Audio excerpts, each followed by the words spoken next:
this more in closed session. Senator Wicker, please. Thank you, Mr. Chairman. Director Haines, I don't want to get into a long discussion about the debt limit, but it is a fact, is it not, that the House of Representatives has passed a bill that would raise the debt limit. If it were passed by the Senate and signed into law by the President, a default would be avoided. That is correct, is it not? Sir, I will confess that I am not tracking the puts and takes of this, but I absolutely, I'm sure you're right. Well, I think I am right, and I just wanted to point that out. The House has done its work, and the Senate now needs to pass a bill and get it to the President's desk. But let me ask you this, Director Haines.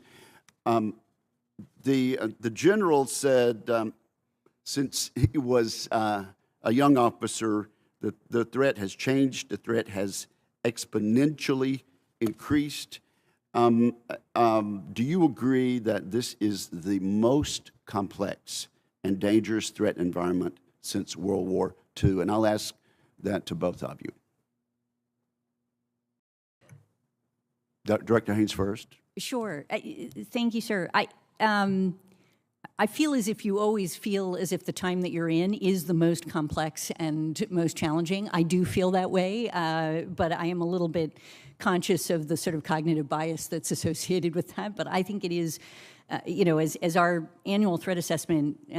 Well, this is a very complex and dangerous threat environment, is it not? General, is this the most complex and dangerous threat environment since World War II? Senator, I believe it is. When you consider the advances in technology, the precision of weapons, the globalization, information, the rise of China, along with what Russia has been up to, and then you consider dangerous regional actors like Iran, North Korea, and the continued threat of violent extremist organizations, it seems like the most complex. And do you then agree, General, that the authorization bill and the appropriation bills that Congress passes this year should represent acting accordingly to address this greatest threat? Senator, there is a threat there. I support the President's budget, and I'll just leave it there. Okay, I think that answer speaks loudly. China gives us a figure, General Berrier, about how much they spend. They say $224 billion annually on their military. Do you agree that China spends significantly more than they publicly admit? And what's your best estimate of how much their annual defense spending is? Senator, there are a number of factors that go into that estimate. I'd be more comfortable in a closed session to discuss that. And Director Haines, I guess you don't want to discuss that publicly also. Well, let's then let both of you discuss what this Ukraine war has done to Russia's military capability, not only today, but over the next 10 to 15 years, General. Number of factors as well, Senator. I think, you know, just the combat losses, and I spoke of this in my opening statement about the New Look Army. The reorganization that the Russian military took in the early 2000s meant that they would be better, faster, smaller, if you will, from what they were in the Soviet era. That army largely is gone, and they're relying on reserves and reserve equipment, older Soviet-era kinds of kit.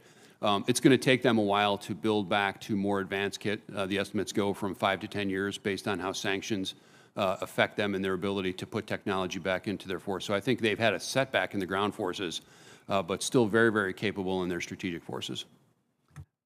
Director Haines, the next 10 to 15 years, based on what has happened to the Russian conventional military capability so far?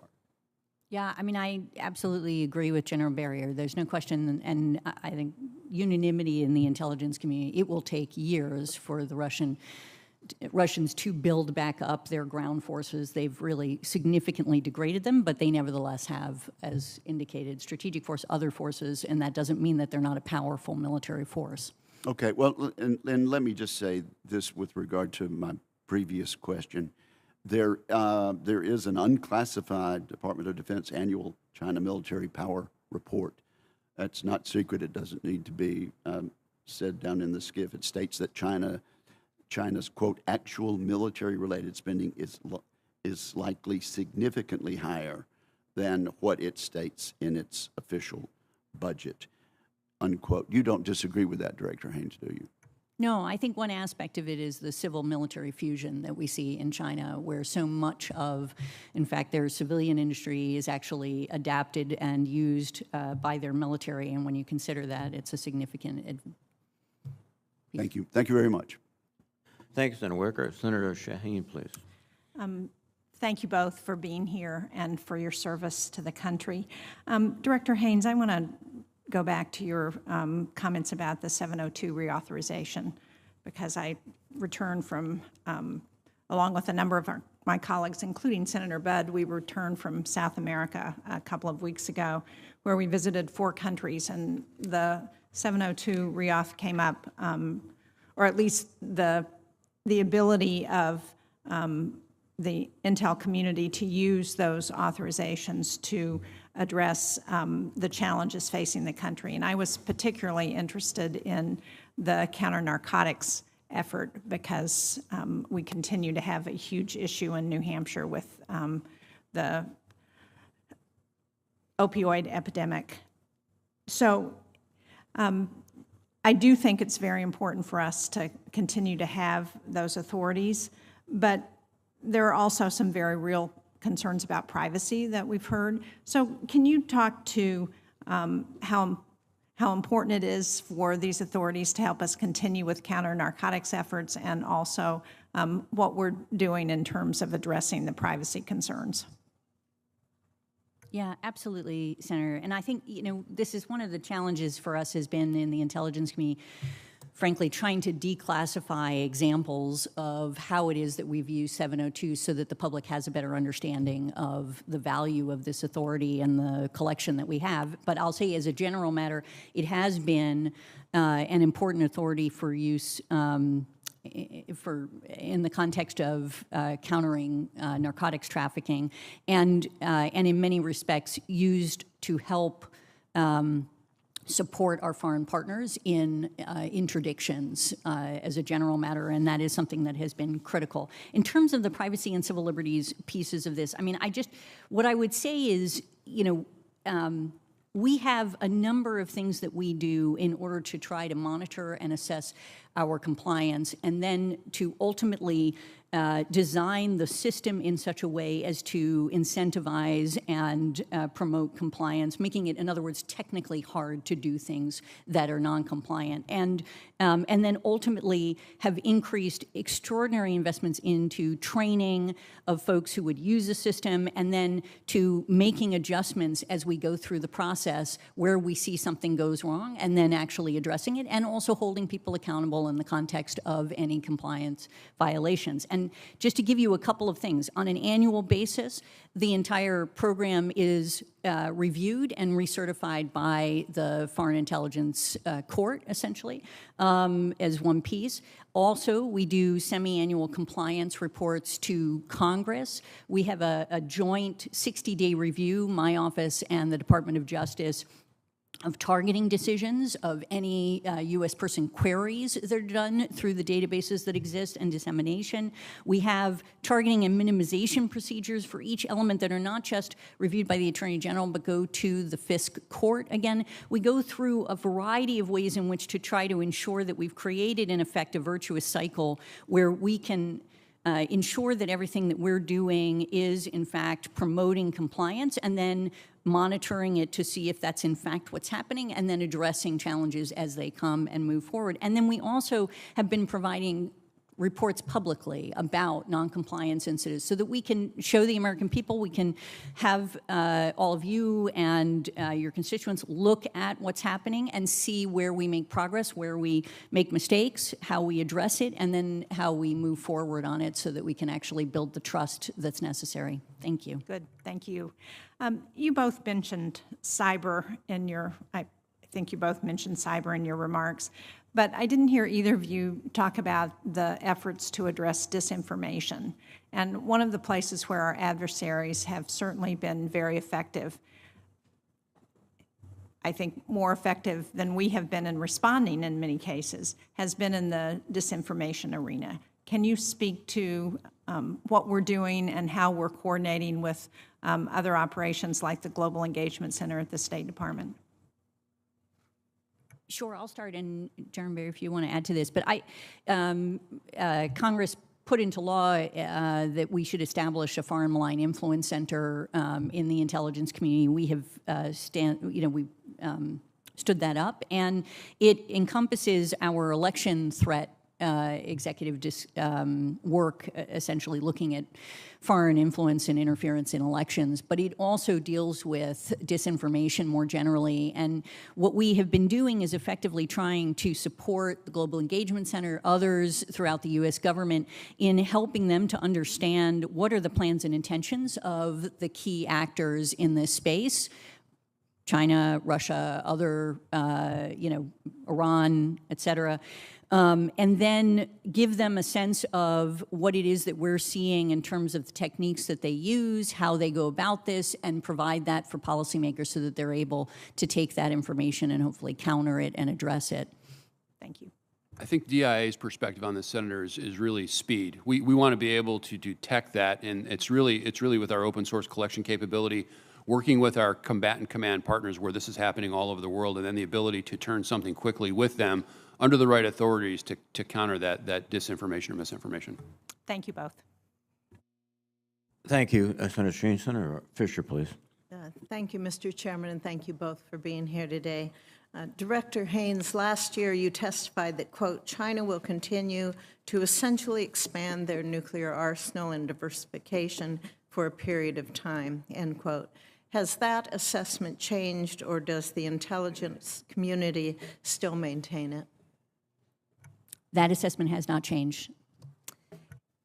And in public reports, we've seen that the DIA has assessed that China will deploy 1,500 warheads by 2035.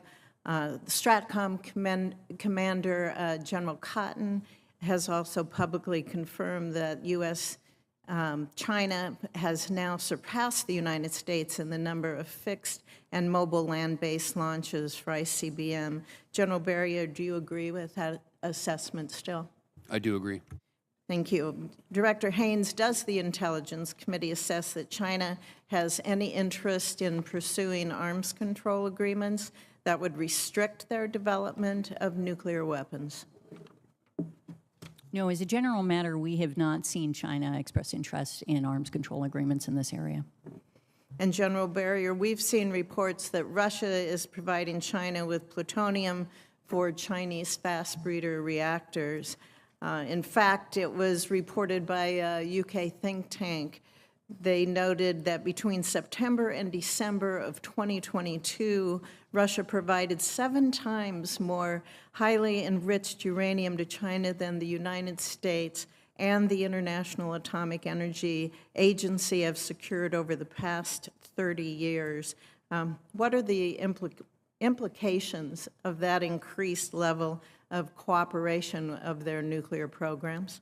The layers of cooperation between China and Russia go very, very deep. I cannot speak to the specifics of the uranium aspect of that, if true.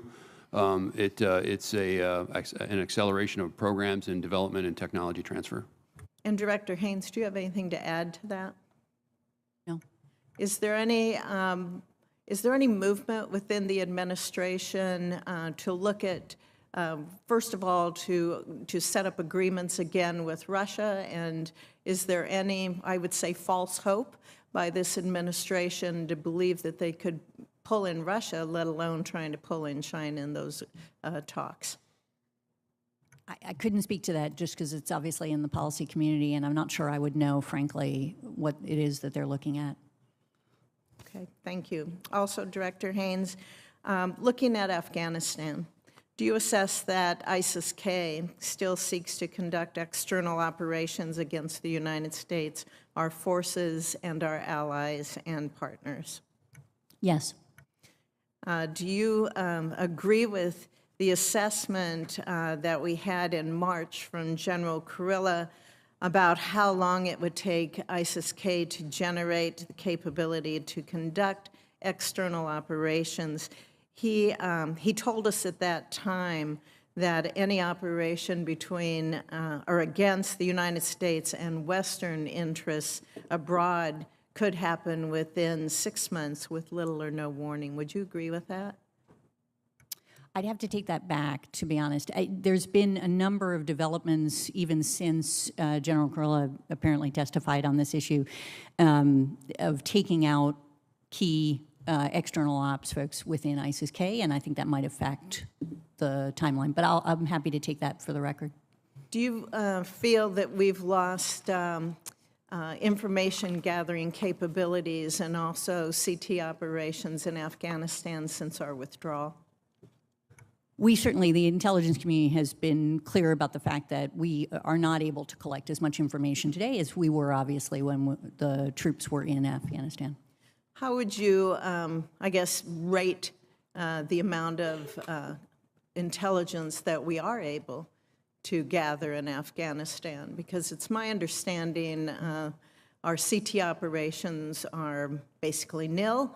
We are looking at hardly anybody on the ground to be able to help.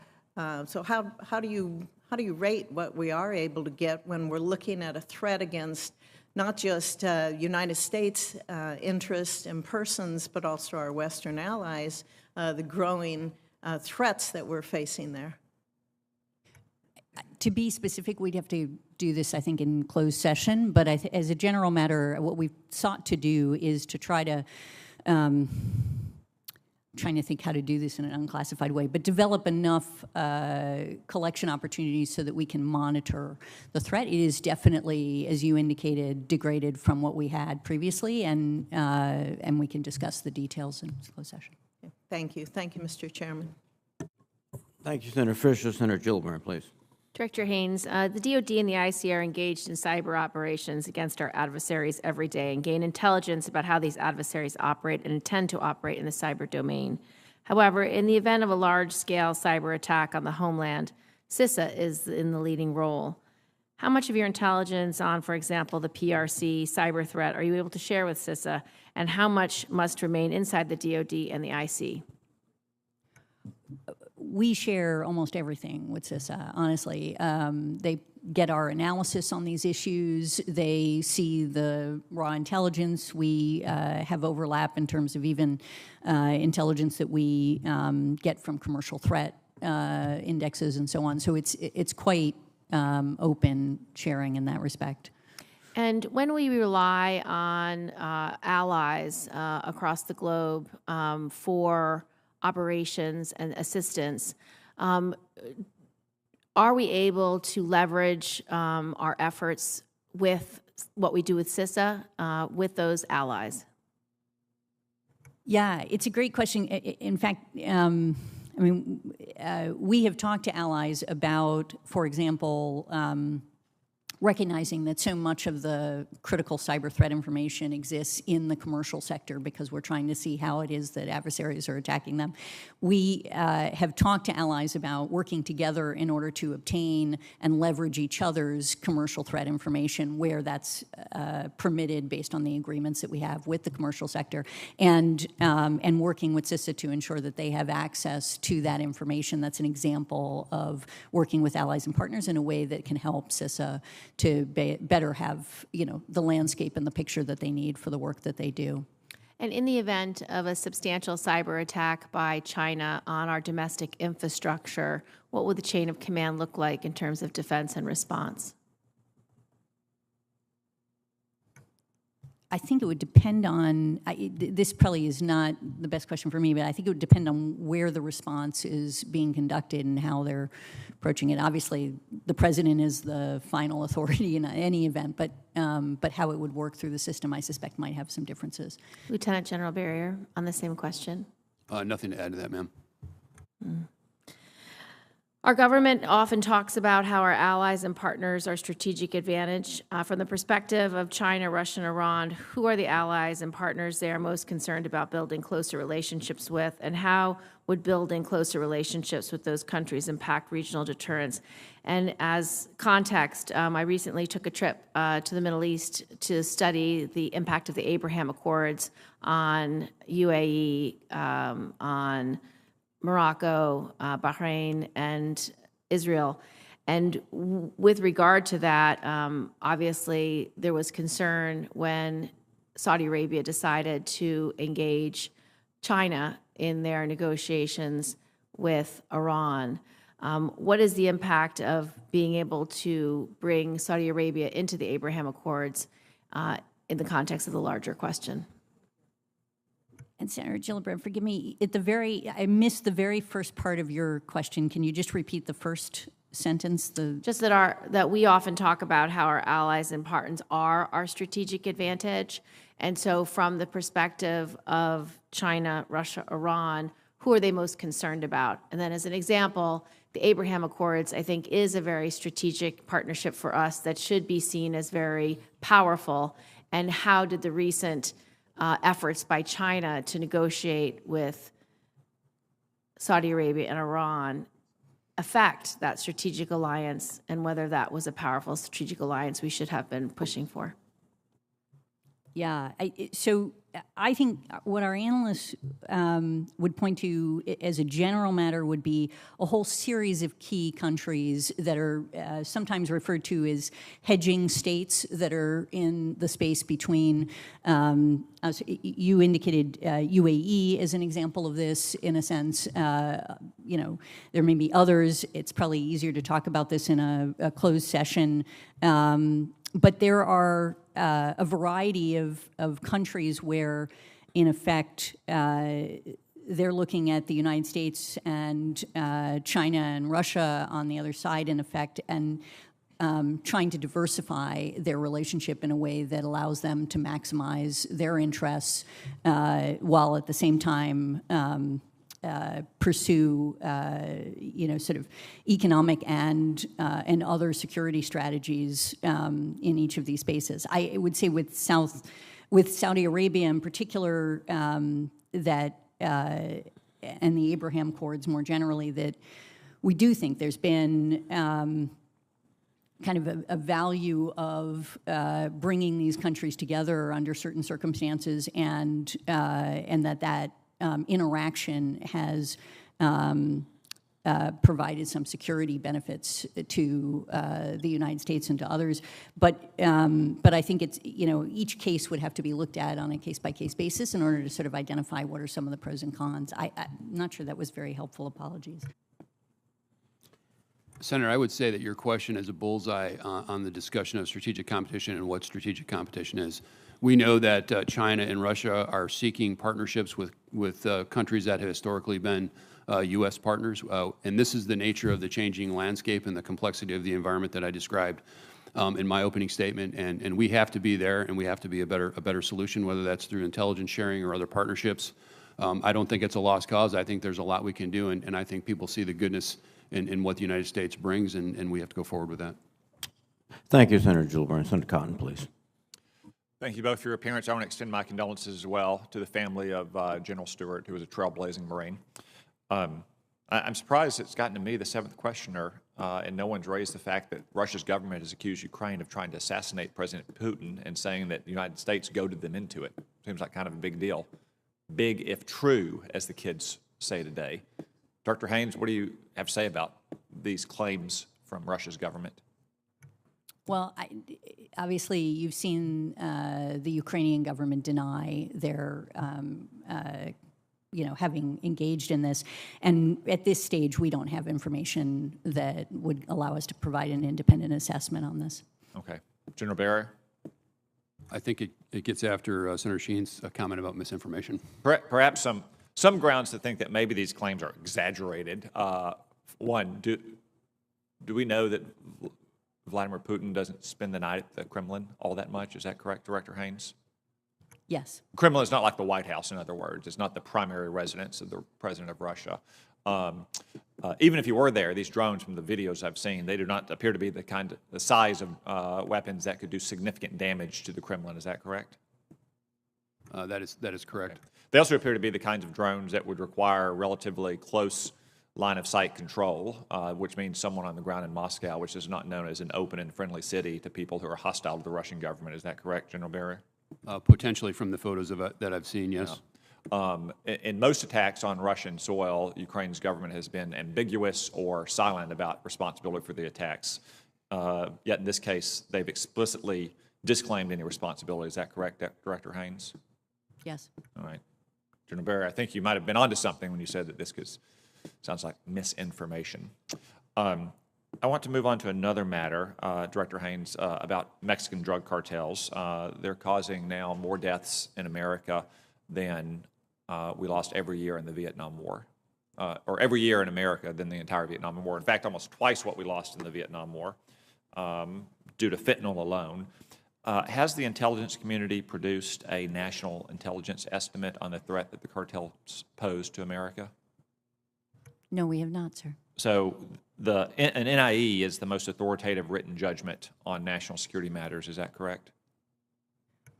It is an authoritative. I suspect there would be some enlist. Yes. Do you have any plans to produce an NIE on the threat the cartels pose to America?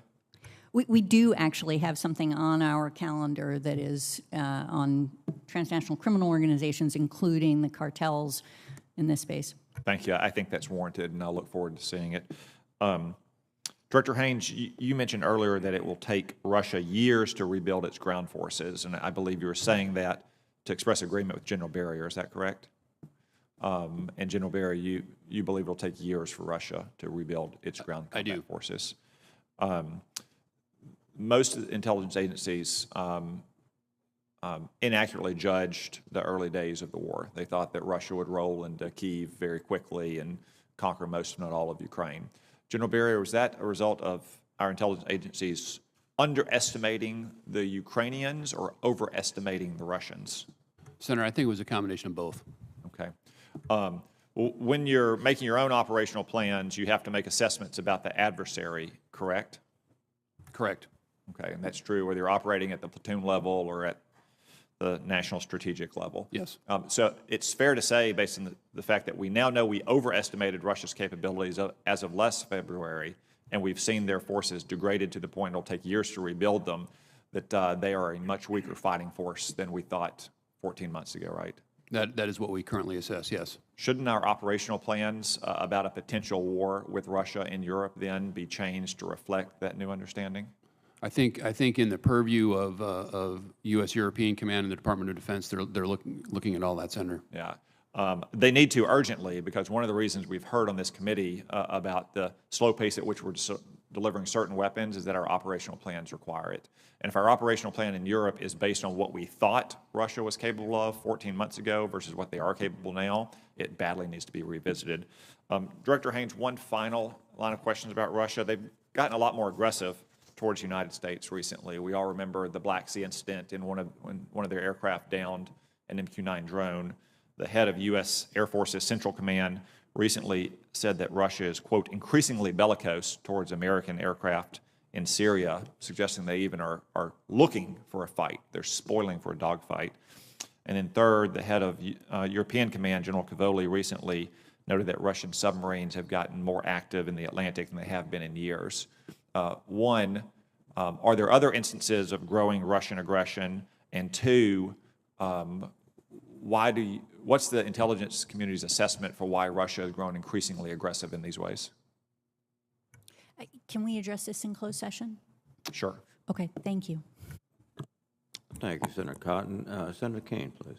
Thank you to our witnesses. Director Haines, in your opening testimony, you said that the Chinese are growing more and more pessimistic about the U.S.-China relationship. What is the source of that growing pessimism?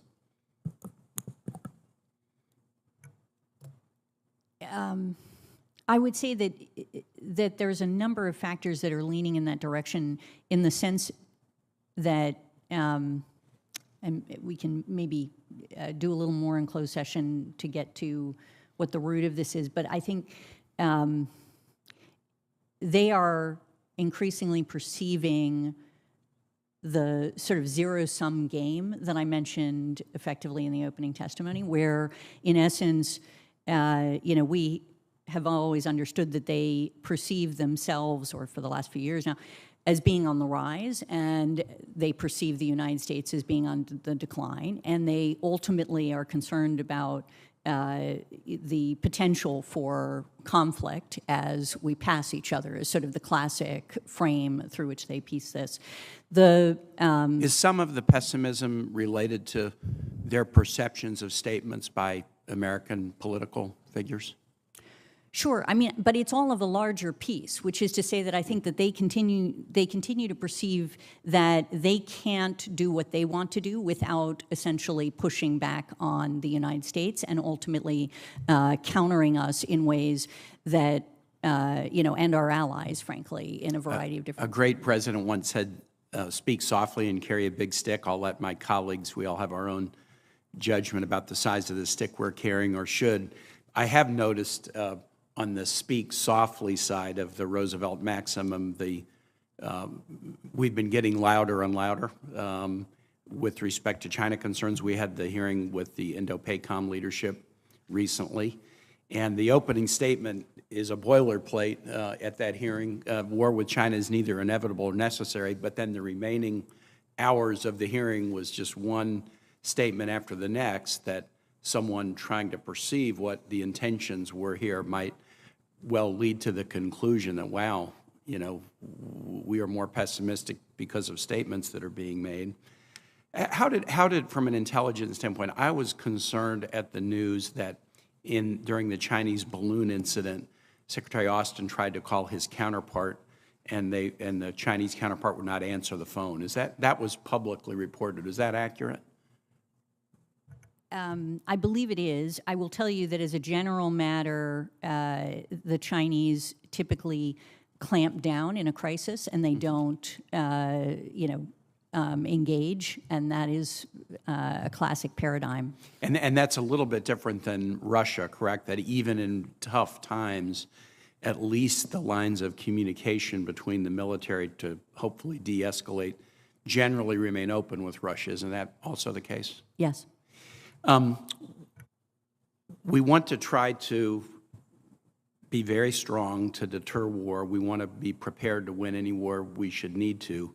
But we would also want to, avoid wars based on bad intel. We have a recent history of getting into a war against Iraq based on bad intel regarding Iraq's non-existent weapons of mass destruction program. But we would also want to do everything we could to avoid wars based on miscommunication, misunderstanding, unnecessary escalations. Is that correct?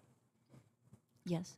What is your, as the DNI, what is your current level of concern about the prospect of getting into unnecessary military action based upon a miscommunication or unnecessary escalation? Is that a small concern, or is it a concern that worries you? Absolutely worries me. I mean, I think, that's part of the job, right, is that we need to be as vigilant as we possibly can in order to be able to help our policymakers, our decision makers, all of you have a better understanding of what's actually happening so that there isn't that kind of unintended escalation or miscalculation. And I think one of the challenges that we all recognize in the context of our relationship with China is that because there is that kind of clamp down during crises that we were just talking about, it puts an extraordinary premium on our capacity to be able to provide insight on what's happening in those moments. I think that's a wise concern to have. Last thing I'll just say is the unclassified annual threat assessment that you shared with the committee was 40 pages long. 2 pages were pertaining to the Western Hemisphere. I also recently returned from a trip into the Americas, and the issues there, whether it's fentanyl, whether it's immigration challenges, whether it's political instability, but also the fact that our adversaries are investing so heavily in the Western Hemisphere, suggests to me that we ought to be paying more attention. Both the Southcom budget and some other budgetary items suggest that we're really under-resourcing the region, and that's something that I'll try to work with my colleagues on. But thanks to the witnesses for your testimony and your service. Thank you, Senator Kane. Senator Reynolds, please. Thank you, Mr. Chairman, and let me begin by thanking both of you for your service to our country. General Berrier, really appreciate 39 years, and especially to your family. This is a lot of deployments, a lot of time away from home, and it is truly deployments that are handled not just by you, but by your family as well, and we thank you for that. Let me begin with Director Haines. I think Senator Shaheen began a series of questions regarding 702 and asking for an explanation really about how it works and so forth. I'm just curious, with regard to our adversaries, do you think that they believe that there is an opportunity to manipulate or provide misinformation about some of the programs that we have in this country? And has there been evidence that they have tried to manipulate public information or provide misinformation concerning some of our more capable programs? I'm trying to think of a specific instance. There is. I prefer not to yeah, do a please. specific, just not so that, because we're in an unclassified discussion, but just in general, do you think that they believe that they can influence political decisions here by providing misinformation publicly?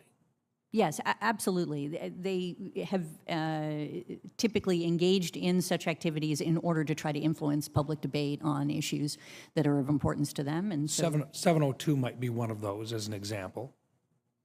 could be. I don't have particular information that indicates that that's happening, but General Berrier, would there be assessments made that our adversaries attempt to manipulate or to influence political decisions with misinformation or propaganda being provided? I think it's clear that they have participated in that activity and they would take advantage of any opportunity that might present itself. Yes. Do you think 702 might be one of those programs that they would try to? Potentially, yes. Potentially. How about with regard to some of our military capabilities and some of the challenges that we sometimes have? It wouldn't be beneath them to try to manipulate decisions on a public level that would influence our ability to defend our country if we had the opportunity. Fair enough? I agree with that.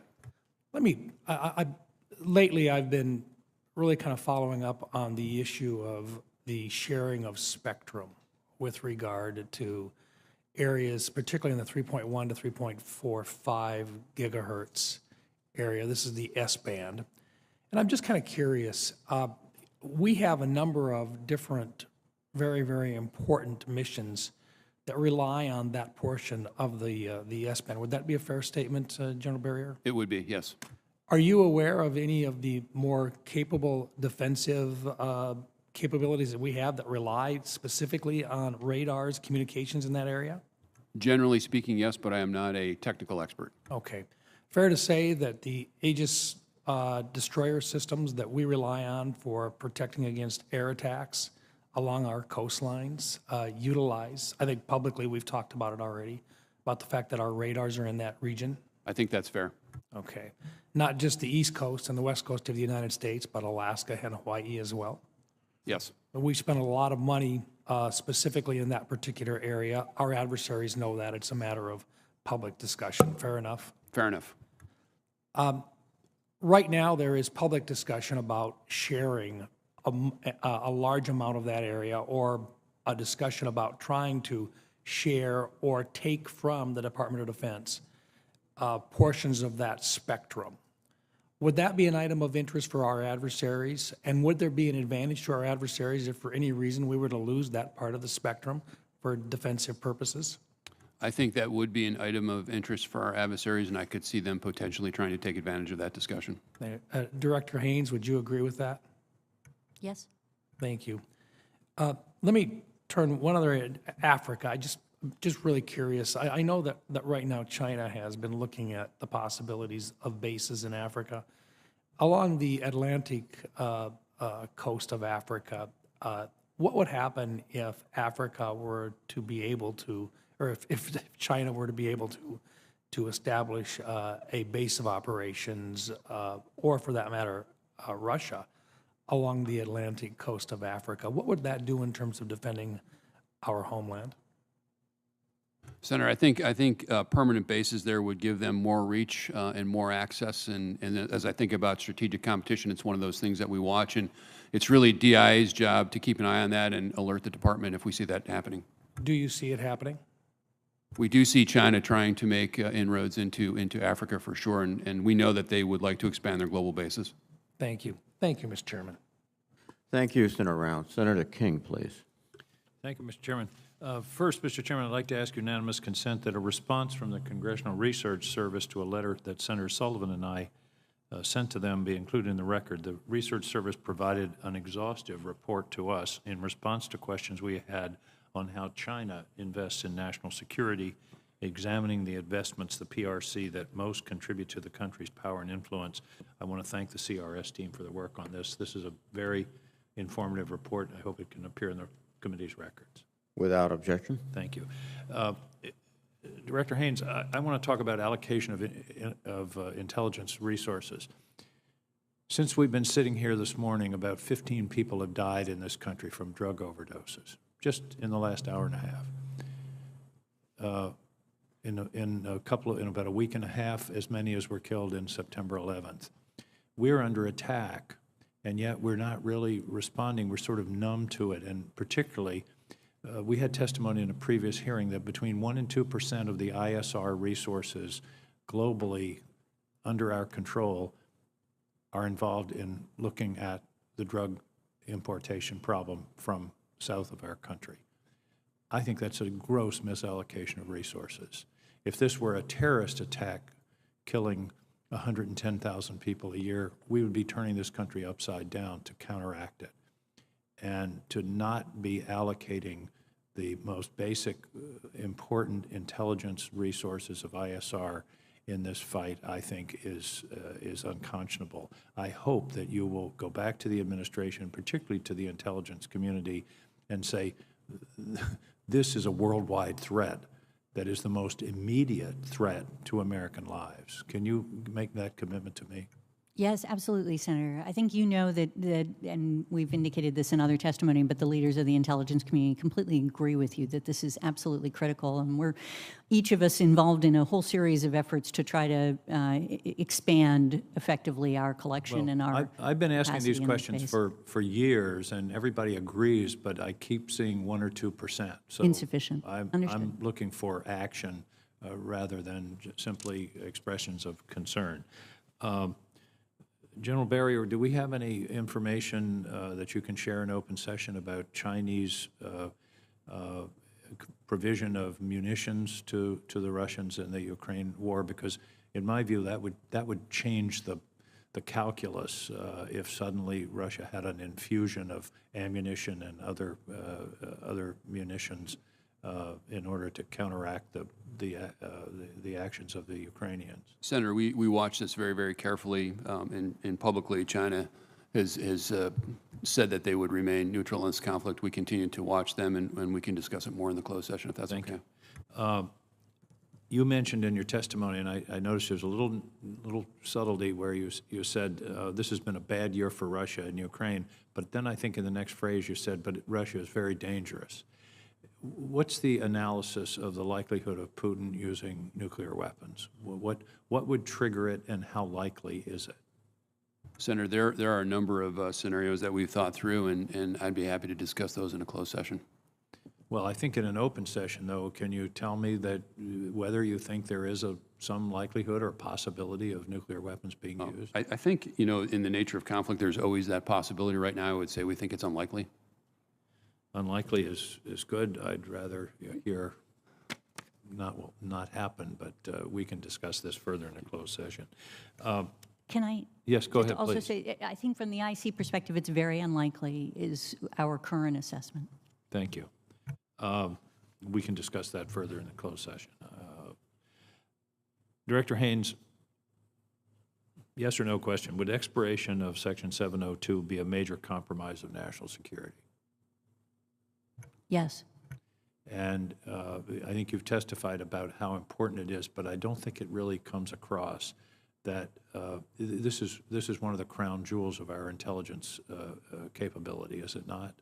Yes. As an example of this, 59% of every PDB, our President's Daily Brief articles, are sourced to 702 information. It gives you a sense of just how critical this is. It is utterly fundamental. I could not overstate, frankly, the value of it. And I know you struggled with this in your opening statement, but the problem is the importance of it is hard to demonstrate to our membership without compromising classified material, and that's the dilemma. I think we have to accept your representation, which I understand you're talking for the entire intelligence community, this is an essential element of our ability to protect this country. Is that true? Yes, absolutely. Thank you. Thank you, Mr. Chairman. Thank you, Senator. Senator Ernst, please. Thank you, Mr. Chair, and I also would like to express my condolences to the family and the friends of the late General Stewart.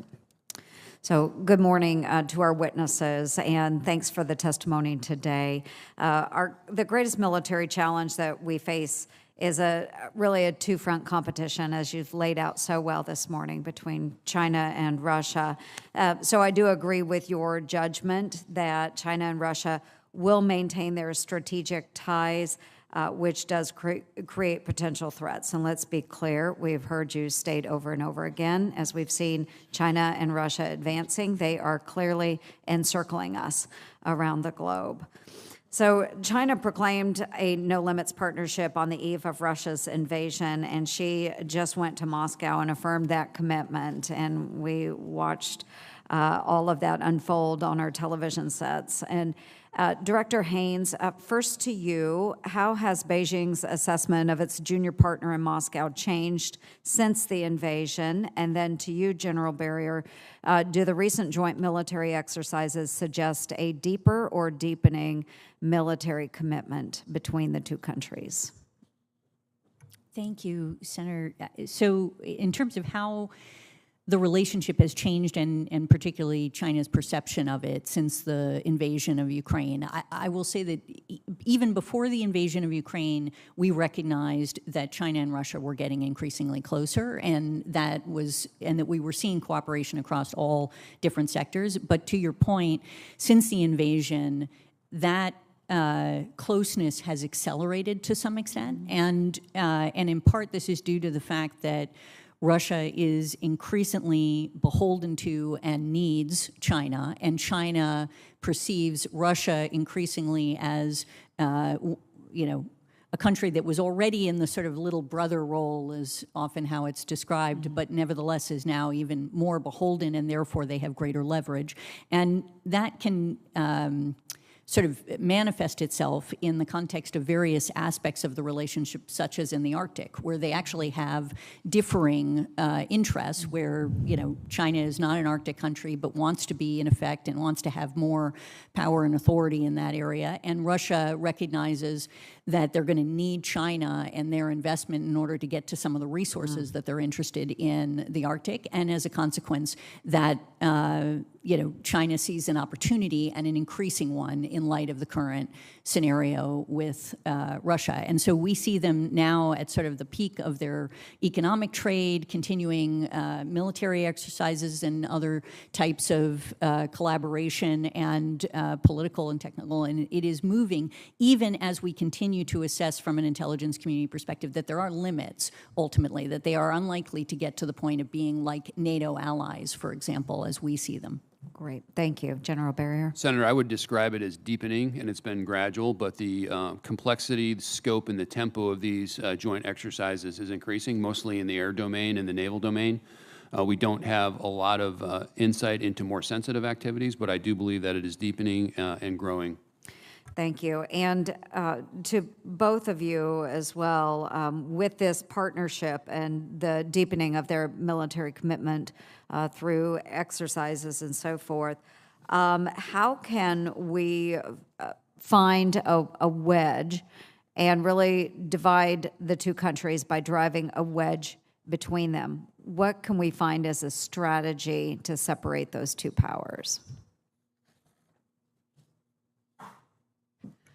Yeah, it's a great question. We have done some analysis, and we can get you a more thorough explanation rather than my quick remarks. But I would say that we do see some challenges for them in getting, as they get closer and closer. And largely, one can recognize that there is a tension where there's such an asymmetry in the power of the relationship, where you can actually use that to some extent to exploit some of the challenges. But it is, I think that it is unlikely that we will take them really off the trajectory of continuing to get closer in the coming years.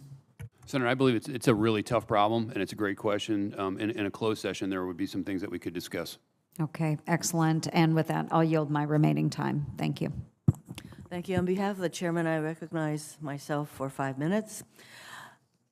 Director Haines, I do recognize the importance of the FISA Section 702 authorization. As you noted, 59% or so of the information given to the president daily is sourced to 702. However, Americans do have a constitutional right to not be searched without a warrant. So despite the efforts of Congress, there have been reported examples of the intelligence community using 702 to target U.S. citizens. That's not supposed to happen. So your own office's annual transparency report estimates that in 2021, the FBI conducted approximately 3.4 million queries of Section 702 acquired data on U.S. citizens. Clearly, existing safeguards are not enough. I have a series of quick questions I'd like to ask for your response, quick responses.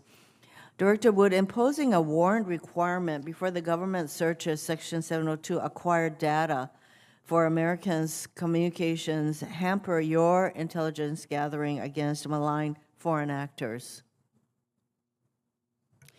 Thank you, Senator. So a few things. One is 702 is an authority that is only permits the targeting of foreign persons outside of the United States. Yes. So, so just to be clear, if a U.S. person were to be targeted under 702, that would be unlawful, and that is something that's not compliant. When you talk about the 3.4 million searches that the FBI did, that's not where they're targeting U.S. persons. So what is happening there is there's about, it's a less than 4% of the data that is brought in from FISA that the FBI is able to search. And when they're doing searches, often what they're looking for is connections that allow them to identify victims of, for example, cyber attacks or other things like that. So they're searching through an existing database to see if there's a connection that ultimately would allow them to make that connection. And we can talk about this more in private, in the closed session to give you greater detail. But for example, within the 3.4 million, 1.9 million was related to a particular cyber attack. So it just gives you a sense of the difference, and that's not something that that is necessarily. In other words, it's not something that's subject to a warrant, nor would it be subject to a warrant per se. But as a general matter, if we had to seek a warrant for every target of a foreign person abroad, there's no question it would have an enormous impact on our work and make it much more challenging. Yes, but with 3.4 million inquiries based on data collected through an appropriate 702 inquiry of foreign citizens outside of the U.S., I think there are concerns. So my next question is, what would statutory limits and judicial oversight to prevent the collection and the use of Americans' communications and other Fourth Amendment protected information hamper your intelligence gathering efforts against malign foreign actors? And make sure that I'm understanding you correctly. If you're asking us what are additional reforms that we would be willing to make, we are absolutely open to considering reforms. The Attorney General and myself wrote a letter to Congress letting you know that that is something we would be happy to discuss. We have. I mentioned that we've engaged in a number of reforms in the last few years to try to promote additional oversight, and we'd be happy to talk about whether or not those should be. I am running out of time, so there are concerns about limiting the permissible pool of Section 702 targets and also perhaps removing barriers to existing judicial review. So yes, I look forward to working with you. You did mention in your testimony that you have the Foreign Malign Influence Center, and you noted that China, Russia, and Iran may be doing things that will interfere with our upcoming elections. Can you just give us an example of the kinds of tools that we'd use, and then how do you alert our elections officials to this kind of interference? Yeah, absolutely. And we do and did relatively recently an intelligence community assessment on election influence and interference. There is a version of it that is unclassified that we can, that we've made public as well.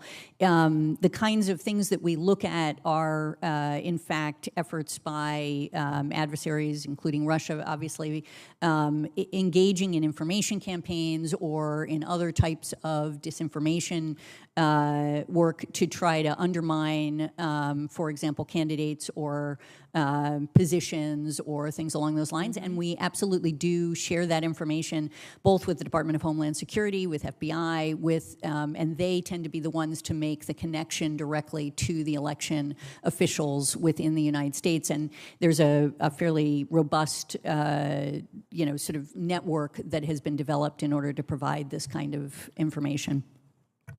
Thank you. General, thank you very much for your 39 years of service. I did have some questions for you that I'll submit for the record. I call on Senator Kramer. Thank you, Senator Hirono. Thank you both for being here and for your service. I had to step out for a while to take a phone call from a reporter in Grand Forks, North Dakota. And the reason for the question was, as you know, the administration yesterday announced an expansion of scrutiny over land purchases around military bases. They added, I think, 8 or 9 bases in states like North Dakota, South Dakota, Texas, Iowa, to the 100-mile radius for as a highly sensitive base. In other words, giving CFIUS jurisdiction within 100 miles of these bases. One of them is the Grand Forks Air Force Base, another one the Minot Air Force Base. You may recall we had quite a year last year dealing with a Chinese purchase of some land near Grand Forks for a wet corn mill facility. Anyway, all of that, finally the Air Force said, bad idea, let's not do it. CFIUS didn't have jurisdiction because it was only 12 miles from the base. I ask, my question isn't to comment specifically on Grand Forks and CFIUS, but rather, is there an increased intelligence involvement or scrutiny of land purchases by foreign entities, particularly adversarial foreign entities? Yes is the simple answer, in the sense that over the last many years now, just as a broader context, and I suspect you already know this, but basically, as we have enacted tools such as CFIUS, for example, using the Chinese as an example, they have figured out ways to get around some of these issues in order to still try to achieve the results that they're looking to achieve. And we have seen, in the mechanisms that on a bipartisan basis administrations have enacted, I think expanding from the CFIUS statute, for example, to an executive order that allows for the review of transactions where telecom companies, for example, are purchasing land and then selling, telecom services to U.S. citizens, where that information may be then taken and misused. So there's a variety of examples, I think, of scenarios in which that issue at least has come up. That's helpful. Well said. I appreciate it. General, anything you'd want to add to the? Clearly a counterintelligence threat center. You laid that out, and in the purview of the DOJ and the FBI here in CONUS. But from a foreign perspective, we see this behavior and activity in other countries around the world. Clearly a huge counterintelligence threat. Great, thank you. With regard, I want to comment on Senator King's questions about ISR and the 1% to 2% dedicated to specifically to drug trafficking. Is that simply a prioritization issue, or do we just need more capacity to do really good ISR? Because I want to be fair that 1% to 2% isn't very much, but do we have enough in general to cover all of the things that you have to watch? Senator, every combatant commander that speaks before this committee will say the same thing, that they don't have enough ISR. I think it's a capacity issue. Certainly, technology can help, advances in space and other sorts of sensing capabilities. But it's a really difficult conversation with our Southcom partners on how bad this problem is. Yeah, great. Thank you. I suspected as much, and you're right. It is unanimous among the combatant commanders.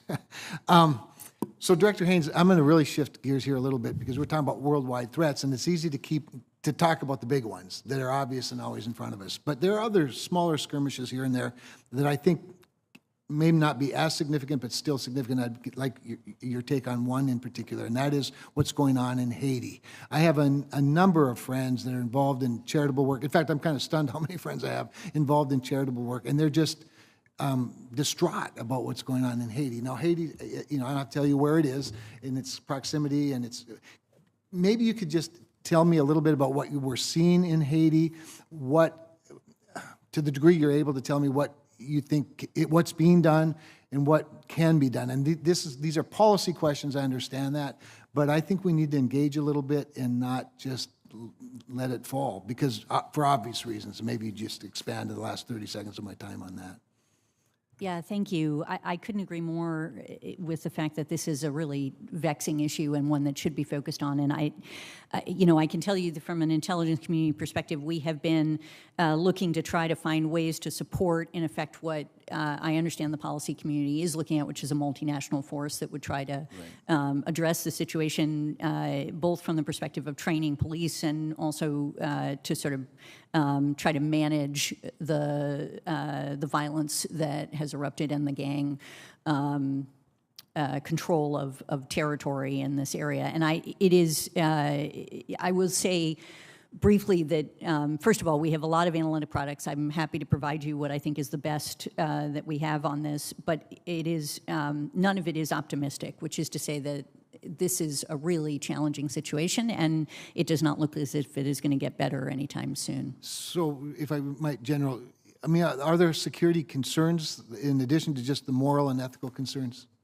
I think there are security concerns and moral and ethical concerns. When I look at it, it's sort of the loss of credibility in the government and government institutions, their ability to provide services, a terrible economy, a population at risk, and at the same time, this rise of these organized criminal elements that seem to be taking over and challenging the security forces. So really a perfect storm, and I think in our hemisphere, we are paying attention to that. Thank you both. Thank you, Senator Kramer. Senator Warren, please. Thank you, Mr. Chairman. So cryptocurrency is now the method of choice for countries to evade sanctions so that they can fund weapons programs, support spying, and promote cyber attacks. Crypto crime is hidden, but we know that in 2022 alone, there was over $20 billion in illicit transactions.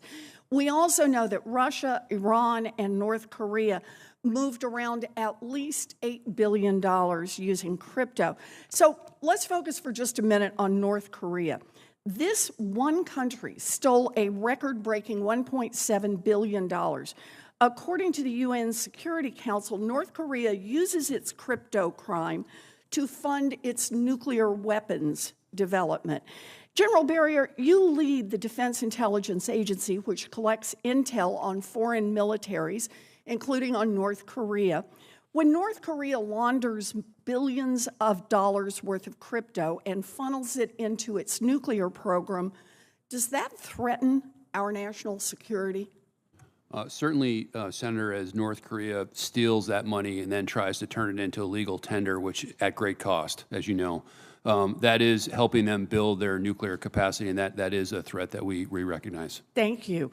So, Director Haines, earlier this year, the U.S. intelligence community, which you lead, put out its annual threat assessment in which you identified North Korean cryptocurrency heists as part of a, and I'm going to quote you here, sophisticated and agile espionage, cybercrime, and attack threat. So let me ask you, does a sophisticated and agile espionage, cybercrime, and attack threat undermine our national security? Yes, absolutely. And just to pull it apart, to say that it's not just, although obviously the funding is critical, it's not just the funding of essentially nuclear programs that the DPRK may have involved in, but it's also posing a cyber threat to important networks, and that's part of what it is that we see as this national security threat. Thank you. So let's move to another example. A 2021 study found that nearly 5% of the world's Bitcoin mining takes place in Iran. The biggest crypto mine in the country is run by the Islamic Revolutionary Guard Corps and is backed by Chinese investment. How much sanctions evasion are we talking about here? Well, one crypto exchange alone, Binance, has processed $8 billion worth of Iranian transactions since 2018. So, General Berrier, when the Islamic Revolutionary Guard Corps uses crypto mining to replace revenue that they lose through sanctions, does that threaten our national security? Senator, I think it certainly threatens our U.S. forces in the region. Cryptocurrency, Bitcoin, is one method of how they finance their operations, so I think it's certainly a component of that, yes. Okay, thank you. And I'm going to do one more, get one more example in here, and that's Russia, because Russia is ransomware central. The most prolific and dangerous ransomware gangs are thought to be run by criminals in Russia. Russia-affiliated ransomware gangs have stolen from American schools, American hospitals, American power stations, and American businesses. Director Haines, do you know what portion of ransomware is paid in crypto? So we assess that the vast majority of modern ransomware operators demand cryptocurrency, and when those demands aren't met, they probably, are paid in that form. But part of the challenge for us in terms of identifying specifically how much is being used, is using cryptocurrency, is that we just, all ransomware incidents or payments aren't reported or documented. Fair enough, So we just fair don't enough. have that. But when the HISGAC committee, Homeland Security Committee, put out its report, it said basically it's 100%. Does that sound about right to you?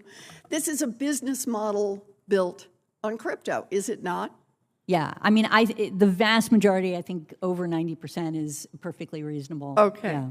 And then, General Berrier, does the fact that ransomware gangs in Russia and around the world are using crypto to demand ransoms from American hospitals and schools and power stations and businesses, does that threaten our national security? I believe it does, Senator, yes. Yeah, I appreciate this. I appreciate your answers. You know, just think about what we're talking about here. North Korean nuclear weapons, Iranian sanctions, Russian ransomware, drug trafficking, human trafficking. Some of the major threats to our national security are facilitated by crypto. And that is why Senator Roger Marshall and I will soon reintroduce our bill to crack down on illicit crypto activity. Our bill is not about SEC regulation or cracking down on crypto investor scams, although I think we need to do that. Our bill is about law enforcement and national security and keeping our country safe. Thank you, Mr. Chairman. Thank you, Senator Warren. Senator Scott, please. Thank you, Chairman. Thanks, both of you, for being here. She, in the last 12 months, has given a variety of speeches that he is preparing the Chinese population for war. How do you, what should we take from that? How do you, each of you, assess that? So as we listen to Xi Jinping and his style of communication, he has been on a long-term campaign to oversee China's rise. Now that he's in his third term, we see his rhetoric picking up. I believe that there are a number of dates out there that mean different things to different people. We've talked about 2025, 2027, 2035, and 2049. I think the bottom line is he's told his military to be ready for what we are not sure, when we are not sure. DI watches this very, very closely, and we evaluate closely every word that he says and where he goes in his speeches. Thank you. Just to add, but certainly agree with everything that General Berrier said, I think we continue to assess that he would prefer to achieve unification of Taiwan through peaceful means, but the reality is that he is and has directed his military to provide him with the military option, essentially, to be able to take it without concern of our intervention. And that is something that will have a meaningful impact on his capacity to do so and also his decision-making, presumably.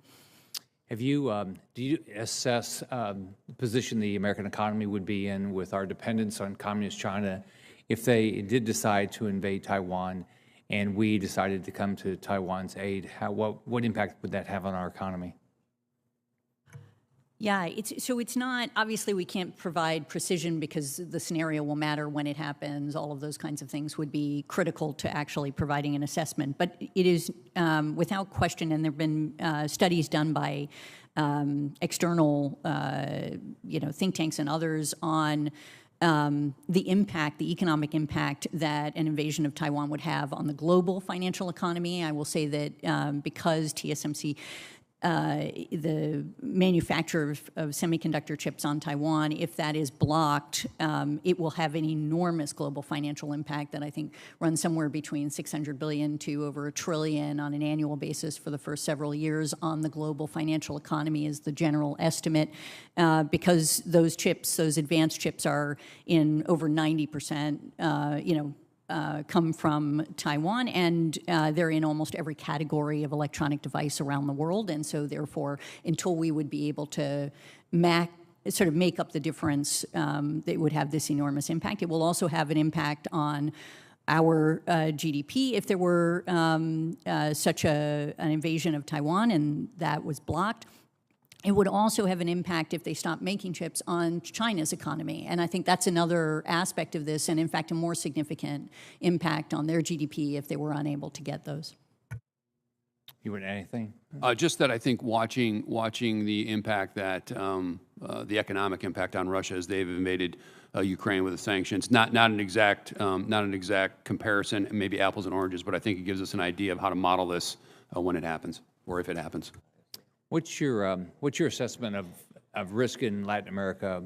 Senator Kramer talked about Haiti, but we know Cuba is a state sponsor of terrorism, and they've allowed our adversaries to be in Cuba. Maduro's doing the exact same thing in Venezuela. So what's your assessment of the risk of bad actors being in Latin America, and what's the risk that Communist China is going to be able to open up military bases in Latin America?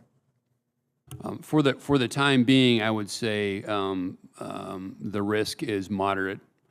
We do see Chinese and Russian actors in Central and South America, something that we watch very, very carefully. We have a consistent messaging campaign through our defense attaché network in Central and South America to talk about why this is a bad deal for them. We watch it carefully. I don't think they're very, very close to acquiring full-up operational bases in Central or South America right now. Anything you want to add? All right. What's your assessment of the commitment that Germany has to make sure that they'll do everything under their power to make sure Ukraine succeeds in the war against Russia?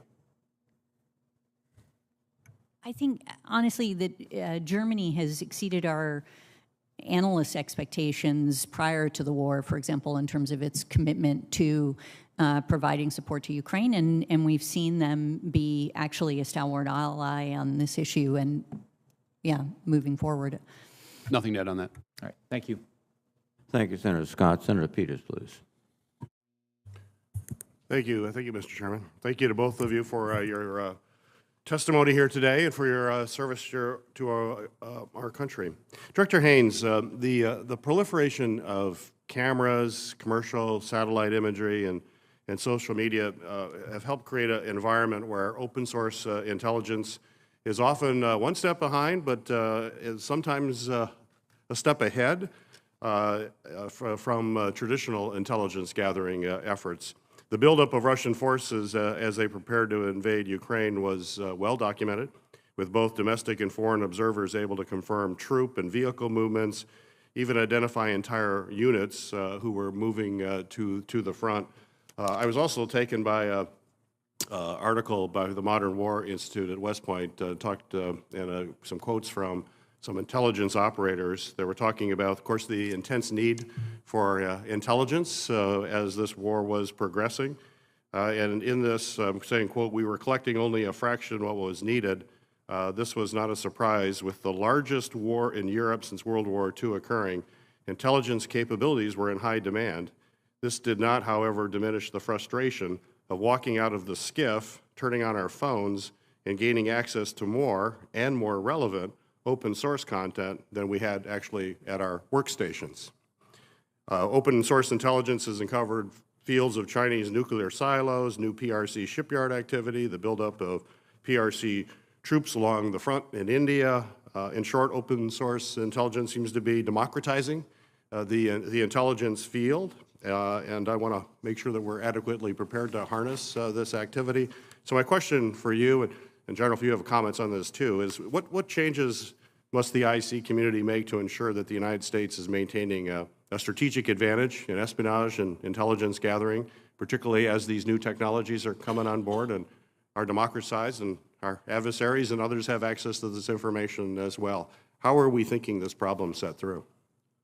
Yeah, it's a multidimensional issue, right? And this is something that has been a big focus, and I know General Berrier will have a lot to say because the Defense Intelligence Agency does a lot in the open source sort of space for the intelligence community. But first of all, we are in a position where really every element has a version of open source that they are working on. However, we are not in a position where we feel as if the entire intelligence community is leveraging sort of the best of what we can do in this space yet, and that is something that we've been focused on. We've done a study to look at how we can improve our efforts, how we can leverage each other's efforts in the space, and you'll hear from General Berrier about what DIA does, but also how we can invest in it in a way that supports essentially what we collect clandestinely and allow us to bring together the two sources of information so that we can provide a complete picture that is more insightful than what you might get from open source. But at the same time, to recognize that there's value in actually using open source to help to reveal a picture of what's happening in different places and share that with the world. At the same time, on the flip side, and just mention two things that I think are worth noting, is that we are very conscious of the fact that in this area we have to be extremely careful about how we approach privacy and civil liberties issues. And one of the issues that we know has been of concern for many members of Congress is how we deal with, for example, commercially available information that is, for example, information that we may purchase as part of our efforts to engage in open source, and trying to make sure that we are developing sophisticated policies and frameworks to ensure that we are handling that information appropriately, and when we collect it, collecting it appropriately in these spaces. And finally, recognizing that spyware and our adversaries' access to open source information also makes them far more sophisticated in their capacity to target and to, from a counterintelligence perspective, affect us. And that's something we're also looking to try to manage and to counter appropriately. Thank you. Limited time, General, but I want to hear your thoughts. Just briefly, Senator, I think open source is kind of the new frontier for the intelligence community, but it's also a bit of a wild, wild west.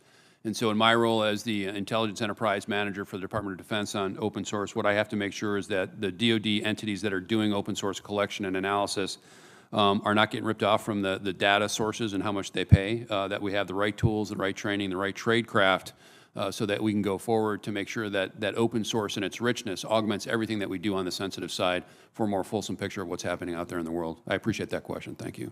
Thank you, General. Thank you, Senator Peters. Senator Tobrew, please. Thank you very much. Director Haines, what's your assessment of Iran's seizing its second oil tanker in a week in international waters? Sir, can we take that in closed session? I think there is something to be said, but yeah. Thank you very much. General Berrier, Southcom commander has been stating for years that Chinese influence in Central and South America is increasing, and we are at risk of losing our status as a partner of choice for many critical allies in the region. I've just spent a lot of time down in Panama. Do you agree with this assessment? If so, what impact would this loss of status have on the safety and defense of the homeland? I do agree with General Richardson, and I believe that we should be doing everything that we can to talk to our partners and allies down in Central and South America about the value that the United States brings. Director Haines, you get completely agree. Same thing. Do we see an imminent threat in that area? Not an imminent military threat, but I think there is a reputational threat. There is a economic threat because they bring resources quickly, and I think we have to be insightful in thinking through how we beat that. All right, Director Haines, I'm concerned about. We're all concerned about the rising threat of terrorism, especially since the debacle in Afghanistan. In March, General Kurilla told this committee that in his estimation, ISIS-K could do an external operation against the U.S. or Western interest abroad in under 6 months with little or no warning. Do you agree with this assessment? Yes, one of your colleagues raised this earlier. I would have to check with our analysts to see if they still agree with that. There have been some developments that we can talk about in closed session since that statement was made that I think could affect the timeline. But I agree that that ISIS-K remains intent on looking to do external attacks. Yeah. General. Senator, I think our line is something like 6 to 12 months. Not disagreeing with General Carilla's analysis or his team down at CENTCOM. Sometimes at different points we might see it slightly different depending on where we're at and what we're looking at. Thank you. I yield my time. Thank you, Senator Tuberville. Senator Rosen, please. Well, thank you, Mr. Chairman, and thank you both for being here today, and good to see you here and the really thoughtful answers. I want to build a little bit on what Senator Scott was talking about in countering the rising Chinese influence. So, Director Haines, of course, we know in recent months, China has rapidly increased its engagement around the world. It includes brokering, actually trying to broker troubling agreements between, to reestablish diplomatic ties between Iran and Saudi Arabia, offering to broker peace deals between Ukraine and the Russian aggressors. So these incidents, they highlight China's persistent presence and intention to exert its influence and match the U.S. as a global power. So how can the U.S. address China's increasing involvement in global diplomatic matters? And can we expect to see more countries try to turn to China as a mediator? And what do you think the implications of this pivot would mean to us? Thank you, Senator. It's a very thoughtful question. I think, obviously, China's engaging in international fora in and of itself is not a challenge or a problem. It's how they engage and the way in which they use that engagement to actually undermine, for example, global norms and the international order in the way that we have designed it. We have spent quite a bit of time in the intelligence community trying to map out how they are approaching their engagement in international fora in order to do just that. And I would say that this is a place where we've been looking at their efforts to essentially sort of garner influence and change the direction of international organizations so as to support their particular approach to global norms, which is more aligned with an authoritarian system. And you look at organizations such as the ITU or the International Telecommunications Union and other places where I think there have been concerns about China's influence and efforts in those spaces. And that's something I know the policy community is focused on trying to manage. I think another aspect of it is, as you rightly point out, their effort to try to create coalitions. I would have to say that in that area, we've seen them have mixed success. You know, there's sort of things like the 17+1 forum and other things like that that they've tried to do where because they took quite a bullying approach to trying to get other countries to do what they wanted to do, it actually backfired to some extent on them and they weren't able to engage in as much influence as we thought. And there are yet other variations on the theme that I think are important to our work moving forward. Maybe General Berrier has more. Yeah. I believe China is trying to enhance its reputation on the global stage. When I look at the examples that you gave, we're a key security partner with the kingdom, and we're a key security partner with Ukraine. We also have influence, and we're in discussions with those partners every single day on really tough issues. And I think whether those are military diplomats in the Defense Attaché Service or the work that our State Department is doing, we've got a great message. Well, I want to build on this because China's gaining a hold in the Middle East. They want to gain a hold there. And our partners in the region, they want to hedge. They may want to hedge what they could perceive as America's diminishing global engagement. So building on what you're talking about, how does the U.S., how do we reassure our allies and partners in the Middle East, but more broadly, that we will remain a force for stability and security and steadfast with them in the region. So even though our military commitments have come down in the central region. U.S. Central Command is still very active in this area. We have a forward headquarters in Qatar. We have deployed forces there still, and it's not a large number, but they're actively there. And we have long-standing relationships with these partners, and so it's our ability to continue to communicate with them to demonstrate American resolve in the region and to bring what it is that the U.S. brings. Director, anything? No? Yeah, we had a recent trip there, and I think that was the biggest concern from at least the Abraham Accord countries that we visited, that we would remain steadfast in the region. And speaking of the region, I only have 33 seconds left, so I will just ask this for the record, but I really want to talk about Iran and Russia, their defense cooperation, how concerned we are about the sale of Russian aircraft and air defense systems to Iran. I'll take that off the record as unless you can answer in about 30 seconds, I'll just, we know what Iran is seeking from Russia. Certainly, I think this is a relationship of convenience at the moment, and I think the Iranians are gaining some benefit for providing munitions, UAVs and such to the Russians. We're watching it very, very carefully, and we'll see where this relationship goes. Thank you. Thank you, Senator Rosen. Senator Mullen, please. Thank you, Chairman. Thank you, Director Haines and General for being here. I'm just going to make a quick question about, I believe it's pronounced Wagner, but I believe the media pronounces Wagner Group all the time. I'm going to have most of these questions for actually the closed session. But right now we see, in my opinion, and I'd like to get yours opinion, in my opinion, Putin's using the Wagner Group to kind of do his bidding literally around the world. And in my opinion, truly my opinion, they are acting more like a terrorist organization than they are a malicious group or a contracting group when they're sowing instability, supporting groups, spreading lies, exporting critical minerals around the world, pressuring governments to distance themselves from us. Would you describe their behavior as acting more like a terrorist group, Director Haines? Yeah, I would absolutely support the perspective that Wagner is actively working in ways that is actually driving terrorism, particularly in the continent of Africa, for example. And sure. That's an example of what you're describing. General? So it's a really interesting question, and when you look at their business model, how they try to build security in nations and conduct paramilitary operations and support those nations, there are some atrocities that have been reported and committed. I don't know that I would go as far as calling them a terrorist organization right now. I'd have to. No, I wouldn't. I'm saying acting. I was very careful in saying acting. I'm not calling them a terrorist organization. I'm saying acting more like that.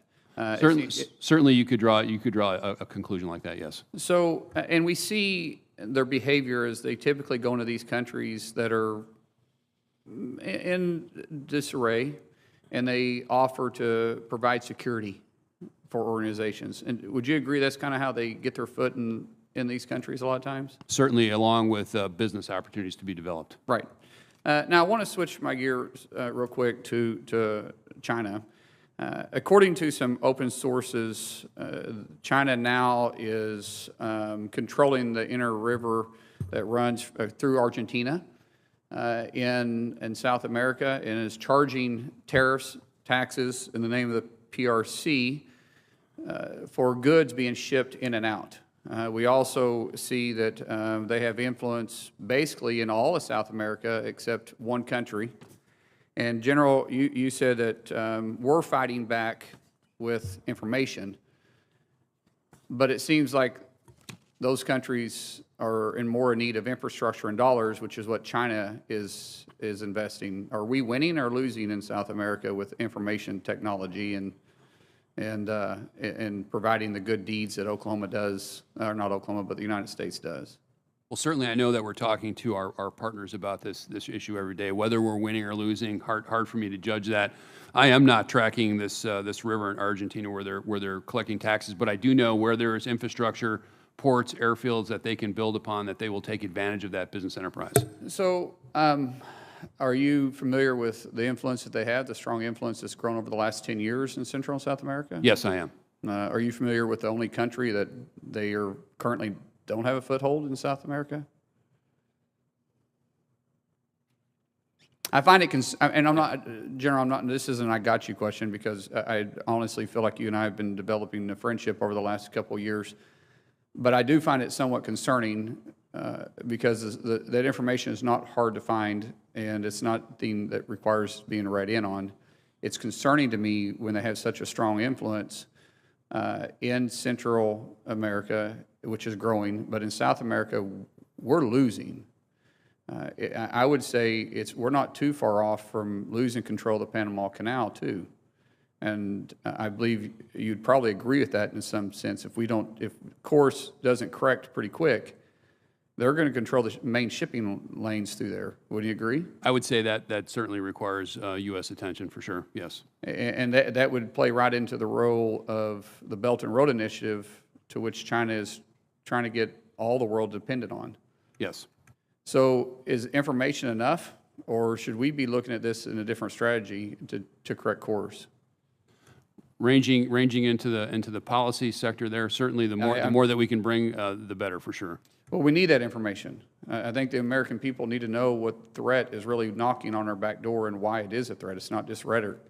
It's something that can extreme concern. I would say China is trying to fulfill what Stalin said, trying to destroy America from within. And that's slowly choking us out. With that, I yield back. Thank you very much, Senator Mullen. Senator Budd, please. Thank you, Chairman. General Director, thank you both for being here and for your service as well. I'd like to focus on the Indo-PACOM AOR for just a little bit.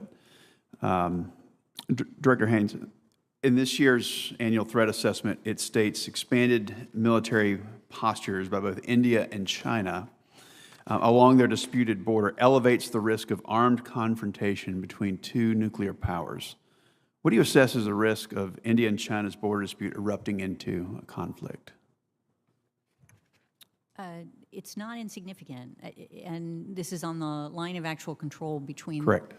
The Indian and the Chinese border. As you indicate, China has been building up its infrastructure along the border and continuing to increase their presence, and we've seen eruptions at different times, but we've obviously been working with India in order to try to ensure that we're supporting them in their efforts to manage this.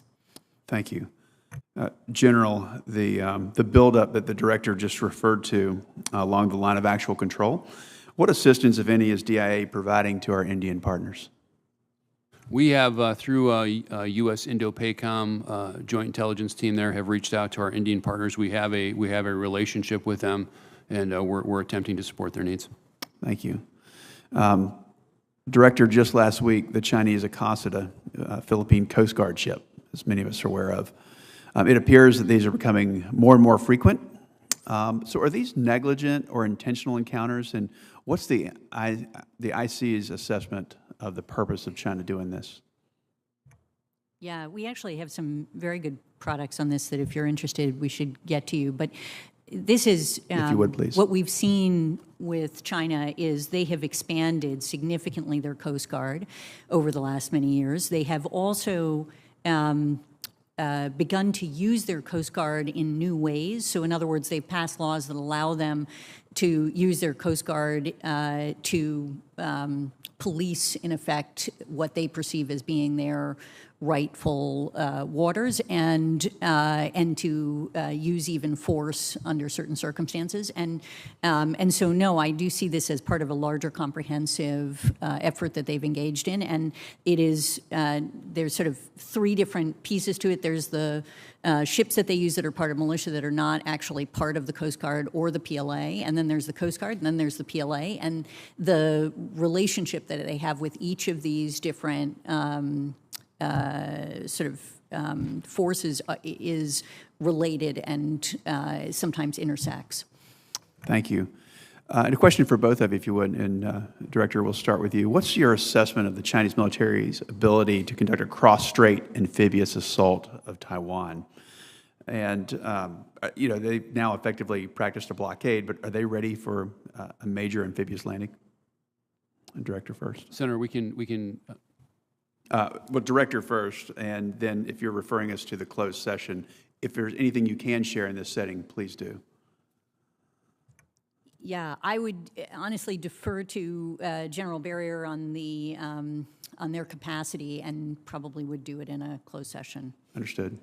Director, any comments on that? I would just say a very, very complicated military operation. We've observed exercises where they review the points on an operation like this, and we can provide more detail in a closed session. Thank you. And one final question for you, General. So DIA's China military power report came out in 2019, so it's 4 years old now. If a new version was published today, what would the top line changes be? How has the military balance of power changed in Asia over the last 4 years? I think we'd probably start describing the advances that they've made in every domain of their military capability in the short 4 years. They've really advanced some of those capabilities. We talk about space, we talk about their expanded nuclear capacity, and we'd probably also talk about their expanded reach throughout the Indo-Pacific and some of those things that we were talking about before with like the maritime fishing police and the Coast Guard and those actions. Thank you both again for your time and for your service, Chairman. Thank you, Senator Budd. Senator Schmidt, please. Thank you, Mr. Chairman. Director Haines, I want to ask you, CBP has reported that thousands of Chinese nationals have come across the southern border, an increase of about 800%, I think is the most recent estimate. I guess the question for you is, what are some of the factors causing this? Thank you, Senator. I don't have a full answer to that. Why don't I get you that in writing in response? Okay, I'm not trying to trip you up here, but my hope would be that the intelligence community has some idea why we're seeing this increase. Yes, we have done some analysis on this. I've taken a look at it. They went back to look at more questions, and I'd rather give you a full answer. Okay, that's fair. On that.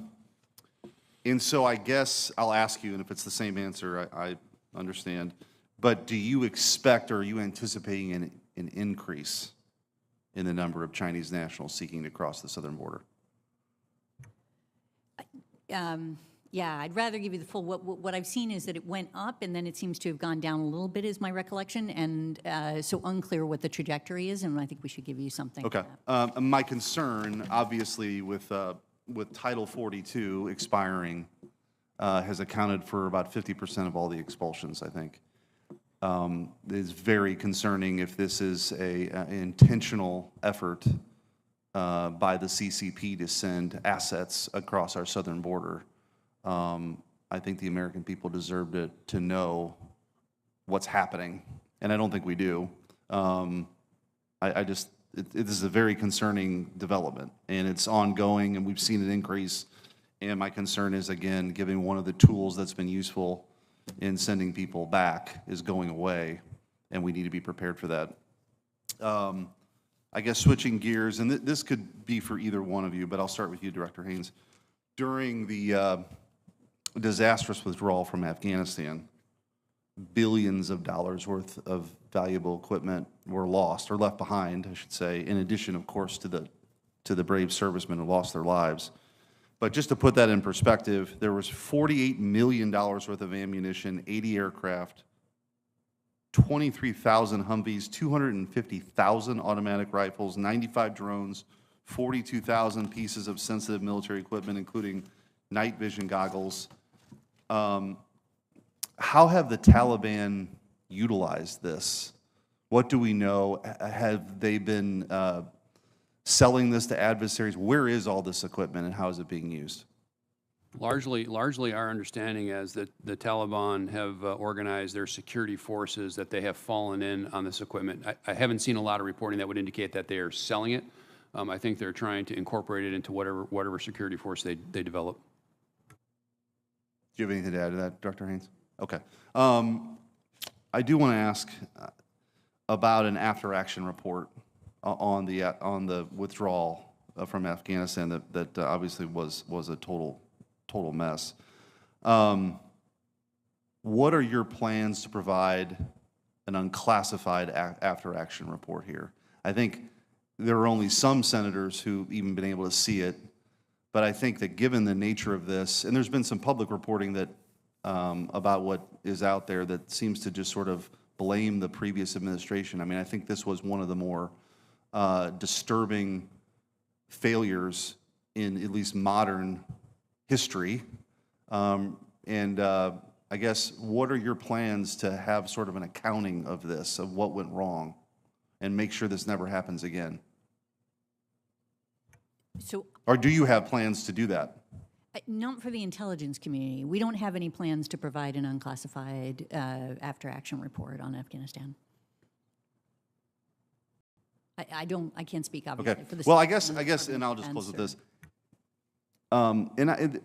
This is not a partisan statement. The idea that what happened in Afghanistan, the fact that the American people have not, to this point, gotten an actual thorough review of an after-action report of what went wrong and how we can make sure this never happens again is deeply concerning. And so this question isn't just for you, it's being asked of other people, and we'll continue to do that. But I just think for the memory of the men and women who were lost, all of the equipment that I mentioned, it was just a total debacle, and we've got to do better and make sure it never happens again. So I suppose we'll be working with you to figure out what information you can provide to more fully inform the American people. Thank you. Thank you very much. I've been informed that Senator Sullivan is en route, and so I will take the opportunity to further ask a few questions and give him the opportunity to get here, but it won't be indefinite. One of the issues that we're facing is as I mentioned before, the proliferation of media, virtual media, and now what's approaching is the next great step, AI. Do you have any concerns that AI will disrupt our life dramatically, and that there are steps that we should start contemplating now? I know the administration has announced yesterday that they're taking steps with respect to AI. And in terms of the intelligence community, how are you viewing this, Director Haines? Yeah, thank you very much, Senator. I think you are wise to be focused on this, and that it will have disruptive impact. We've been writing some analysis to try to look at what the potential impact is on society in a variety of different realms, and obviously see some impact in intelligence activities that we'd be happy to talk to you in closed session on. But what we also recognize is that we do not yet have our hands around what the potential is, and what we've been doing in the intelligence community. There have been many elements have themselves put together task forces, experts who are looking at these issues, who are trying to understand in particular the impact of generative AI, as you've noted it, and we have been trying to facilitate groups of experts in the IC to essentially connect with those in the private sector who are on the cutting edge of some of these developments, so that we can make sure that we understand what they see as potential uses and developments in this area as well. Thank you very much. Just a quick question. Listening to the discussion about the withdrawal from Afghanistan, most of that equipment and those supplies were committed to the Afghan army, and that was a planned commitment. That was not deliberately leaving equipment behind. That was the tactical equipment for the Afghan army, which we all hoped would continue to function. Is that correct? That was always the plan, that those Afghan corps that we stood up and trained would retain that equipment. And that plan was developed under the Trump administration after the Doha agreements. That is correct. Okay. And then also in terms of, I think I agree, obviously, that this has to be public, but we should all be aware that the Congress and this committee authorized a commission to study the entire situation in Afghanistan over the 20-year period That commission is at work today, and it will publish its results, and those results will be available to the public. There might be some classified material, but it will be available to the public. So thank you. Senator Sullivan, please. Thank you, Mr. Chairman. Thank you for holding this open. Appreciate the witnesses being here. D&I Haines, I want to just follow up a little bit first quickly on the AI piece. Did you happen to read the very long and insightful piece by Henry Kissinger and Eric Schmidt, the Google founder and a senior MIT professor on AI? Did you read that?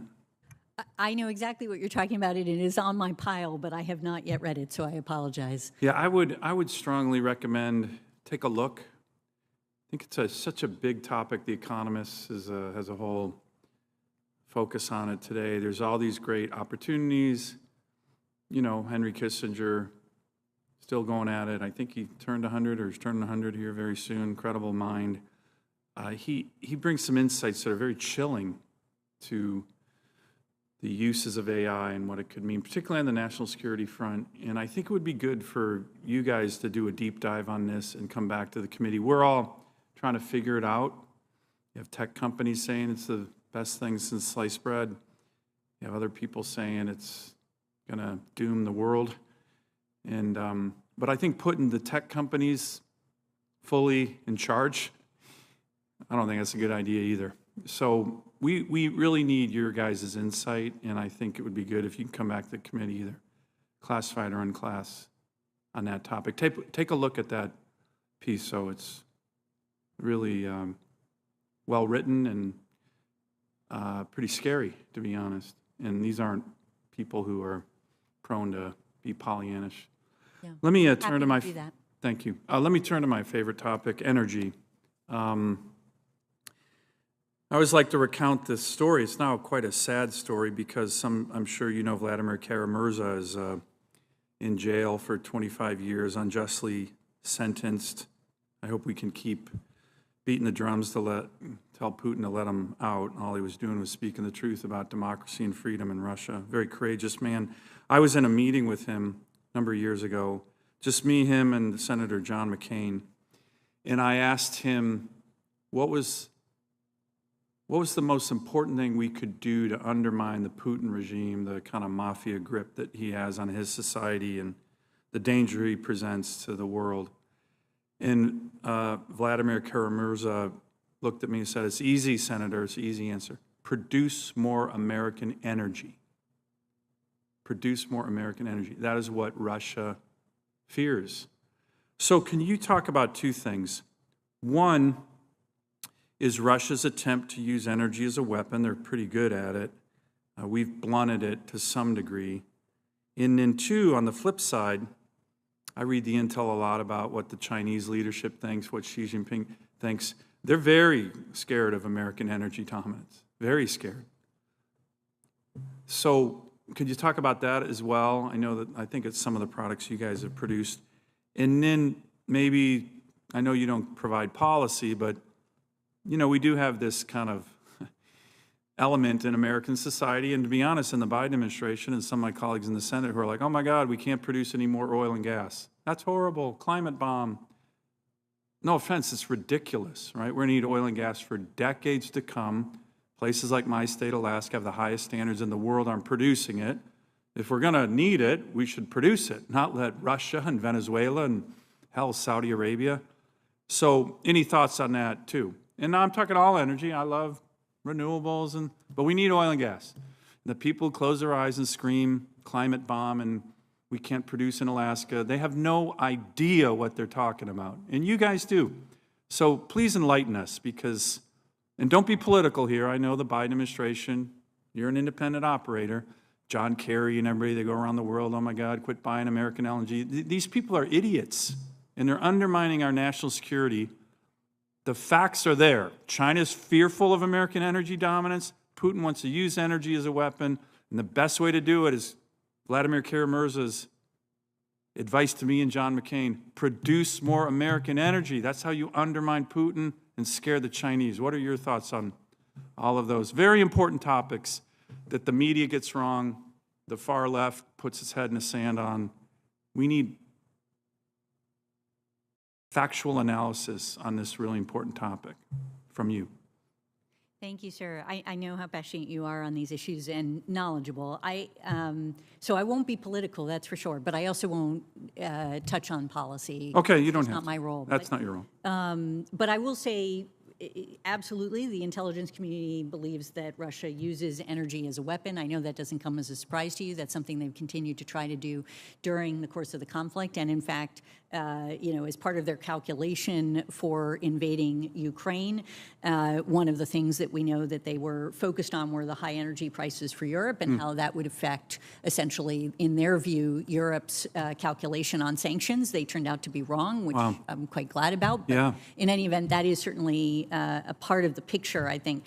From the Chinese perspective, I would tell you that an area that we have spent a lot of focus on is on actually China's efforts to try to control global supply chains that relate to clean energy production and work. And that is a place where we see them very consciously looking to try to control the global supply chains related to the critical minerals that are relevant to clean energy work, and we have some really interesting analysis on that, and happy also to provide that to you if it's useful, and maybe leave it at that, and I don't know. Yeah, in general, if you don't mind, and sorry, Mr. Chairman, just a follow-on question that's related.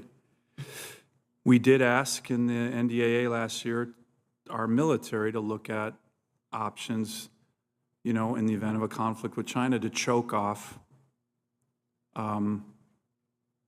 oil and gas supplies to them. Our Navy could do that, and if you have any thoughts on that, or maybe we should talk about it in a classified setting. I do have thoughts, Senator. To start on Russia weaponizing energy, I think they've used it as a carrot and stick, right?